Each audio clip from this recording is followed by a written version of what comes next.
पढ़ना है आप लोगों को? Motion, class 9। Okay, yes sir. तो चलो क्लास 9th साइंस तो आप लोग बचपन से पढ़ते आ रहे हैं, स्टैंडर्ड 1 से। Yes sir. ओके, तो चलिए आज फिर से जो है हम थोड़ा सा डिटेल में इसको पढ़ते हैं, फिर से पढ़ते हैं कि साइंस क्या होता है, फिजिक्स क्या होता है, केमिस्ट्री क्या होता है, इन सब चीजों को समझते हैं। Okay yes sir. देखो, सबसे पहले हम पढ़ेंगे साइंस के बारे में। तो देखो बालक, science is the systematic study of some phenomena in as much detail as possible. Science किसी भी फेनोमेना, किसी भी प्रक्रिया का एक डिटेल स्टडी है। जितना डिटेल, जितनी गहराई से उसको हम सोच सके, उसको स्टडी कर सके, उसको साइंस कहते हैं। ओके, देखो साइंस जो होते हैं बाबू, वो 2 टाइप्स के होते हैं, आपने पढ़ा भी होगा। चलो, पहला जो होता है सोशल साइंस का नाम आप लोग सुने होंगे, सोशल साइंस।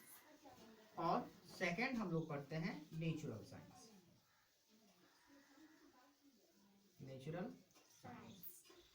सोशल साइंस को एसएसटी भी हम लोग कहते हैं। इसमें हम लोग क्या पढ़ते हैं, हमारे आसपास, हमारे समाज में, हमारे सराउंडिंग में जो भी घटनाएं घट रही है, लोग कैसे रह रहे हैं, कैसे बोल रहे हैं, किस रूल एंड रेगुलेशन को फॉलो कर रहे हैं, उसका स्टडी हम कहाँ से करते हैं बाबू? उसका स्टडी हम सोशल साइंस में करते हैं। ये जो नेचुरल साइंस है, इसमें हम स्टडी करते हैं नेचर के बारे में। Natural science is the study of nature in as much detail and depth as possible. Natural science जो है वो नेचर का स्टडी है, जिसमें कि हम लोग जितना गहराई से हो सके, जितना डिटेल डिस्कशन हम कर सके, उसको स्टडी कर सके, उस साइंस को हम नेचुरल साइंस कहते हैं। 2 ब्रांच में डिवाइड होता है। पहला को बोलते हैं फिजिकल साइंस, फिजिकल साइंस, और फिर इसको बोलते हैं life science, life science. Physical science है, ये भी बउआ सब 2 पार्ट में डिवाइड होता है, ठीक है। पहला पार्ट कहलाता है फिजिक्स, फिजिक्स, और दूसरा पार्ट है, यानी कि सेकंड ब्रांच है, उसको हम कहते हैं केमिस्ट्री। क्या कहते हैं बेटा? केमिस्ट्री। केमिस्ट्री, ठीक है। लाइफ साइंस का भी 2 ब्रांच होता है। फर्स्ट होता है बॉटनी, ठीक है, और जो सेकंड होता है वो होता है जूलॉजी, ठीक है। देखो, बॉटनी में हम लोग प्लांट्स के बारे में पढ़ते हैं, ठीक है, और जूलॉजी में हम लोग बात करते हैं एनिमल किंगडम की, ठीक है। ये ब्रांच पहले आप लोग 8th क्लास तक जब आप लोग पढ़ रहे थे तो सिर्फ एक साइंस पढ़ते थे, एक ही बुक आप लोगों को प्रोवाइड किया जाता था, ठीक है ना, जिसमें ये सारी चीजें इंक्लूड हुआ करती थी। और 9th क्लास आते आते आप लोगों के सिलेबस में 3 चीजें जुड़ जाती है साइंस में, फिजिक्स, केमिस्ट्री और बायोलॉजी, ठीक है। तो ये क्लासिफिकेशन समझाना जरूरी था, इसलिए मैंने यहाँ पर समझाया आप लोगों को, ठीक है। आगे जब आप जाओगे हायर क्लासेस में, तब आपको जो लाइफ साइंस है, यानी कि बायोलॉजी को बायोलॉजी भी कहते हैं, लाइफ साइंस को, ठीक है ना। और इसका जो 2 पार्ट है, बॉटनी और जूलॉजी, ये आपको हायर क्लासेस में इसका ये स्प्लिट कर जाएगा, ठीक है। ओके, तो चलो हम लोग पढ़ रहे हैं मोशन। तो मोशन इन सब में, इन चारों ब्रांच में किस में आएगा?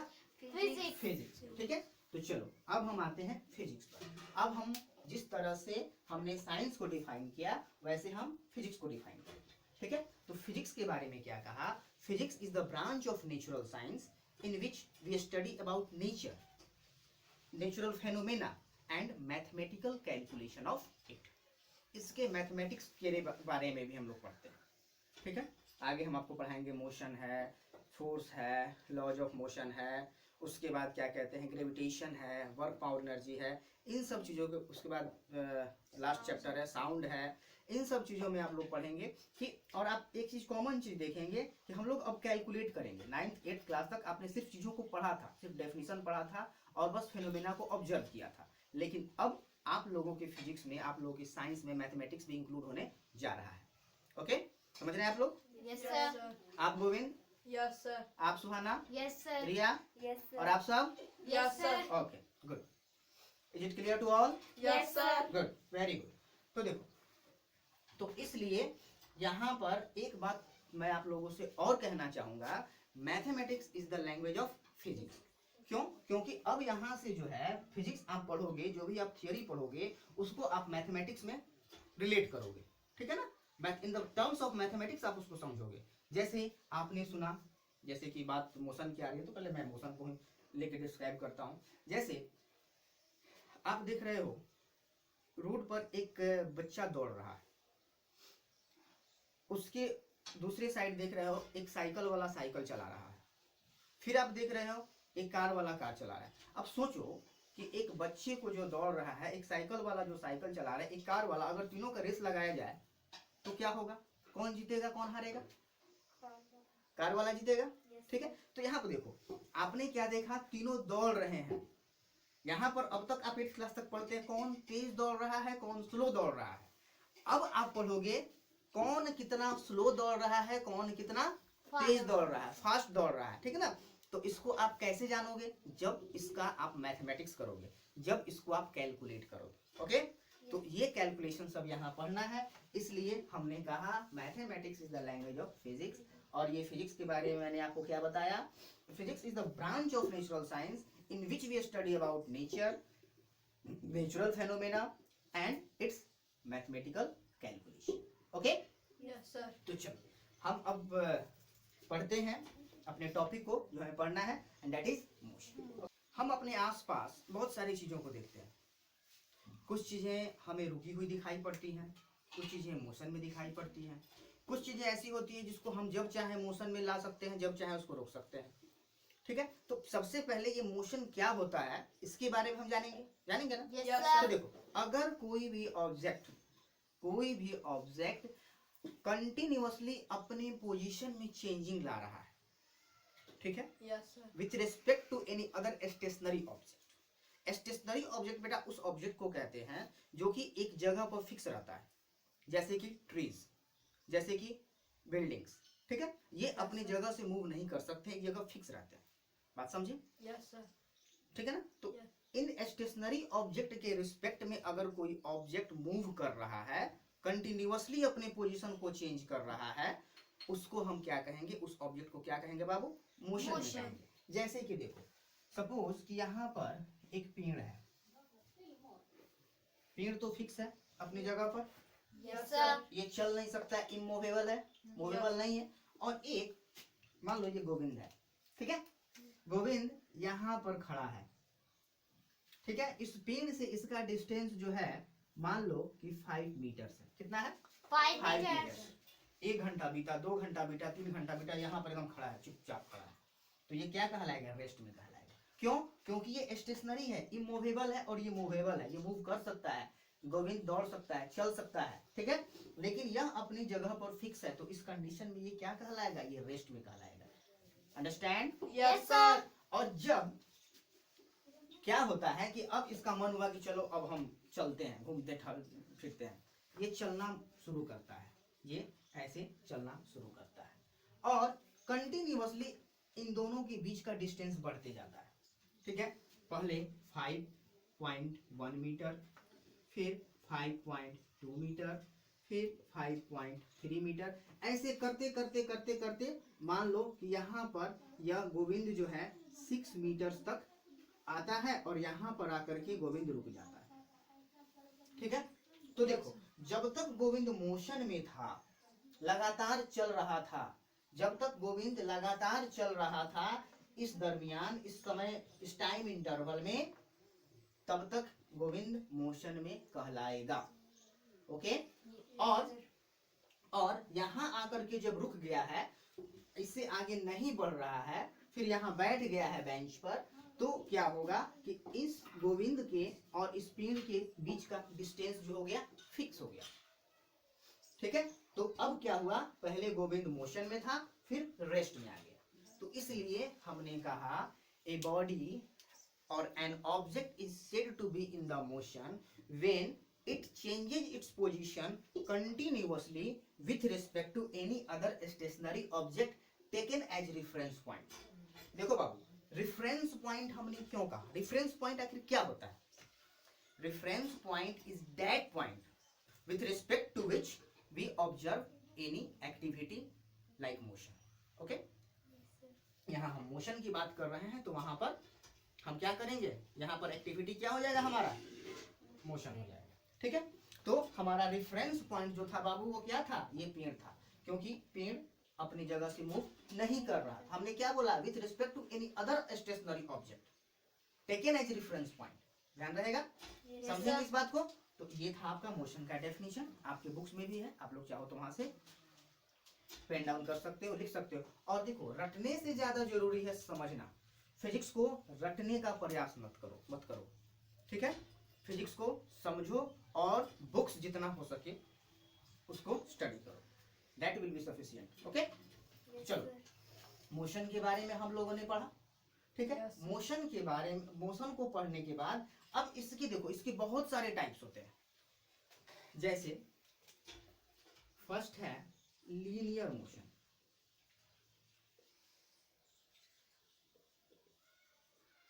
सेकंड है rectilinear motion,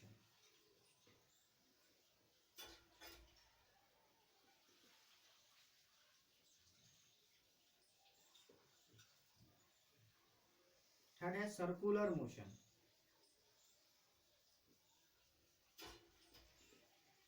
fourth rotational motion,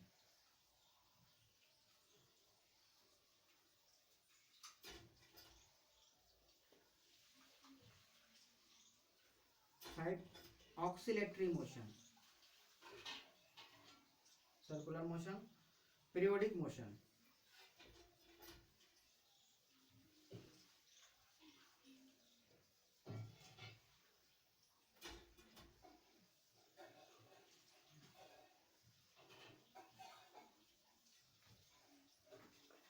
oscillatory motion, random motion,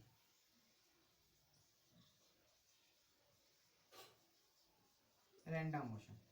इसको ज्यादा डिटेल में हम लोग नहीं जाएंगे, बस हम इसके टाइप इसको थोड़ा थोड़ा समझ लेते हैं। देखो, लीनियर मोशन, अगर कोई ऑब्जेक्ट किसी स्ट्रेट लाइन के अलोंग मूव कर रहा है तो उसको हम क्या बोलेंगे बाबू, लीनियर लीनियर मोशन। मोशन। देखो, और रेक्टिलिनियर मोशन क्या होता है, अगर कोई ऑब्जेक्ट स्ट्रेट लाइन के अलोंग मूव कर रहा है तो उसको भी रेक्टिलिनियर मोशन कहते हैं। तो फिर सर जब दोनों का मतलब सेम होता है तो अलग अलग क्यों पढ़े, ये बात तो आपके दिमाग में आ रहा होगा। Yes, sir. देखो बाबू, ऐसा क्यों होता है, जब कोई पॉइंट ऑब्जेक्ट, ध्यान से समझना, जब कोई पॉइंट ऑब्जेक्ट किसी स्ट्रेट लाइन के अलोंग मूव करता है तो उसको लीनियर मोशन कहते हैं। क्या कहते हैं, लीनियर मोशन। और सुनो, अगर कोई बल्क ऑब्जेक्ट है, यानी कि जब एक पार्टिकल किसी स्ट्रेट लाइन पर मूव करेगा तो that is called linear motion. लेकिन जब वही सिस्टम ऑफ पार्टिकल्स की बात करेंगे, किसी रिजिड बॉडी की बात करेंगे, वो अगर स्ट्रेट लाइन पर मूव कर रहा है तब उसको रेक्टिलिनियर मोशन कहेंगे। अब तुम कहोगे कि सर क्या फर्क है दोनों में, तो सुनो, सिस्टम ऑफ पार्टिकल्स इसको बोलेंगे, ठीक है। ये बहुत सारे पार्टिकल्स से मिलकर के बना हुआ है, ठीक है ना। ये रिजिड बॉडी है, अगर ये पूरा का पूरा एक सीधी रेखा में गमन कर रहा है, सीधी रेखा में मूव कर रहा है, तो उसको हम रेक्टिलिनियर मोशन कहेंगे, ठीक है। देखो, इसके मोशन को हम लीनियर भी कह सकते हैं, लेकिन उसके पीछे एक कंडीशन है। हमारा फिजिक्स ने फिजिक्स ने हमें यह राइट दे रखा है कि हम किसी भी ऑब्जेक्ट को पॉइंट ऑब्जेक्ट मान सकते हैं, पॉइंट ऑब्जेक्ट हम मान सकते हैं। कारण, कंडीशन, उसका कंडीशन ये है कि अगर किसी भी रिजिड बॉडी का, किसी सिस्टम ऑफ पार्टिकल्स के जितने भी पार्टिकल्स हैं वो सेम पैरेलल लाइन के अलोंग अगर मूव कर रहे हैं तो उसको हम लोग लीनियर मोशन कह सकते हैं। सॉरी, उसको हम पॉइंट ऑब्जेक्ट एज्यूम कर सकते हैं। जैसे सोचो कि मान लो यहाँ का एक पार्टिकल यहाँ है, एक पार्टिकल यहाँ है, एक पार्टिकल यहाँ है, एक पार्टिकल यहाँ है, ऐसे बहुत सारे पार्टिकल से मिलकर के बना हुआ है। तो जब ये बॉडी ऐसे स्ट्रेट लाइन में मूव करेगा तो इसके सारे पार्टिकल्स भी स्ट्रेट लाइन में मूव करेंगे, Yes, करेंगे ना। sir. तो इस पार्टिकल को, इस ऑब्जेक्ट को हम पॉइंट ऑब्जेक्ट कह सकते हैं, ठीक है। हमारा फिजिक्स हमको इस बात की छूट देता है। तो इसलिए यहाँ पर रेक्टिलिनियर मोशन और लीनियर मोशन, इस कंडीशन में हम इसको सेम कह सकते हैं, बात समझे। लेकिन फर्क कहाँ है, फर्क यहाँ है कि यह पॉइंट ऑब्जेक्ट के लिए है, पार्टिकल के लिए है, और ये रिजिड बॉडी के लिए है, ये सिस्टम ऑफ पार्टिकल्स के लिए है। ठीक है, यहाँ जब बताएंगे तब आपको समझ में आएगा कि सर आपने इन दोनों में अंतर ऐसा क्यों कहा।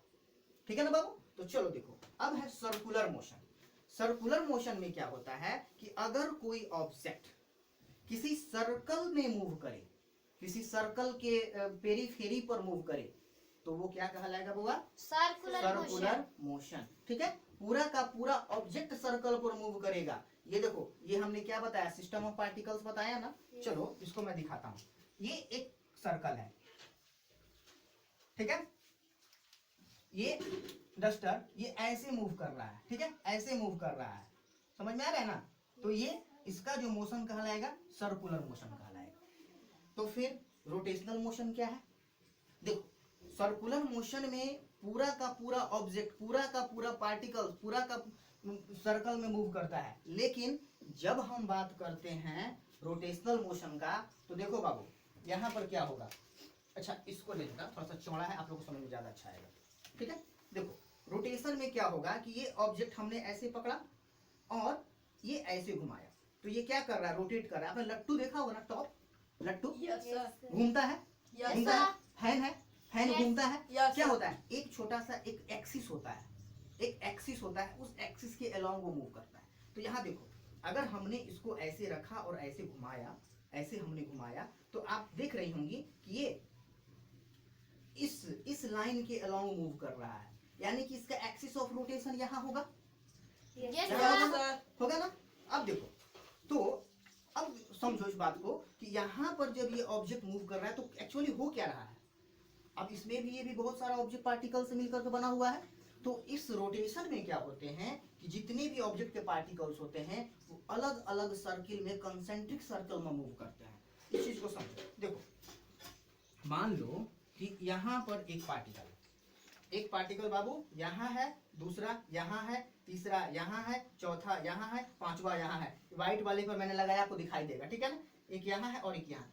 जब मैं इसको ऐसे पकड़ के मूव करूंगा, ऐसे जब पकड़ के मूव करूंगा, तो आपको दिखाई दे रहा है जितने सारे पार्टिकल्स हैं अलग अलग सर्कल में मूव कर रहे हैं, अलग अलग सर्कल में मूव कर रहे हैं, लेकिन एक फिक्स एक्सिस के अलोंग, एक फिक्स एक्सिस के राउंड एंड अबाउट अलग अलग सर्कल में मूव कर रहे हैं। बात समझ में आया? Yes, तो अगर इन दोनों को आप रिलेट करो तो आप क्या देखोगे कि एक पार्टिकल इसमें हर एक पार्टिकल जो है अलग अलग एक्सिस के अलोंग मूव कर रहा है। और इसमें क्या है कि एक पार्टिकल, सिंगल पार्टिकल या तो सर्कल पर मूव करेगा या पूरा का पूरा ये जो सिस्टम ऑफ पार्टिकल्स है, यह जो मूव करेगा तो ये एक ही कंसेंट्रिक सर्कल में मूव करेगा।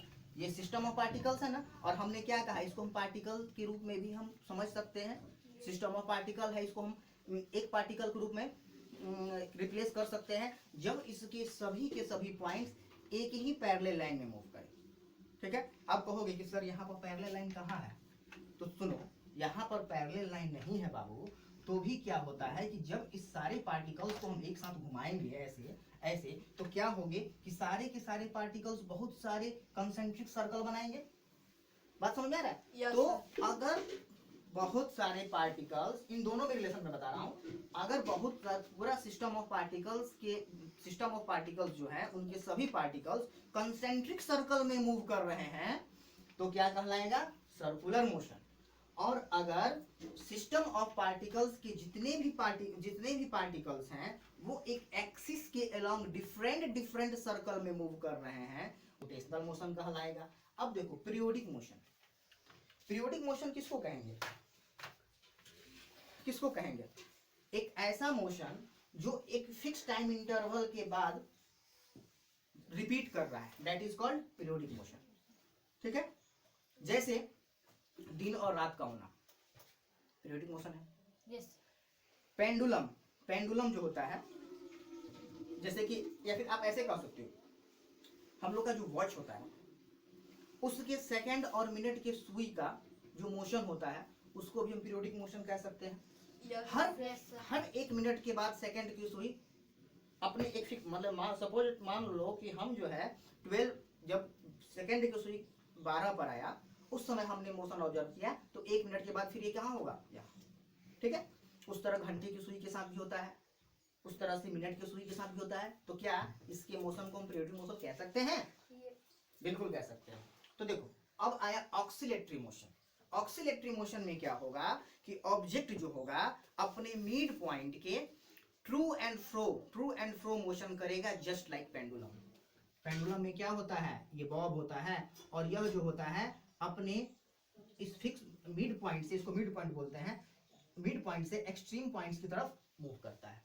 ठीक है, तो देखो इसका जो मोशन होगा, इसका बॉब का जो मोशन होगा, इसको हम ऑक्सीलेटरी मोशन कहेंगे।